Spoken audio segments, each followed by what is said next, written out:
রক্ত দেব, আবার শহীদ হব, ইসলাম বিরোধী এজেন্ডাগুলোকে আমরা রুখে দেব।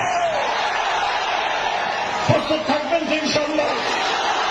আমাদের চূড়ান্ত সফলতা, চূড়ান্ত গন্তব্য আল্লাহর জমিনে আল্লাহর খেলাফত কায়েম করা, মানব রচিত তন্ত্রমন্ত্রের জাতকল থেকে দেশ জাতিকে মুক্ত করে আল্লাহর জমিনে আল্লাহর প্রদত্ত রাজনৈতিক বন্দোবস্ত খেলাফতের ব্যবস্থা বাস্তবায়ন করবার জন্য আমাদের সংগ্রামকে আমরা অব্যাহত রাখবো ইনশাআল্লাহ। বাংলাদেশ খেলাফত মজলিস, যুব মজলিস, ছাত্র মজলিসের পতাকা তলে সংঘবদ্ধ হয়ে এই সংগ্রামকে সামনের দিকে অগ্রসর করবার জন্য আপনারা প্রস্তুত থাকবেন তো ইনশাআল্লাহ। ইনশাআল্লাহ আমরা আছি আপনাদের সাথে।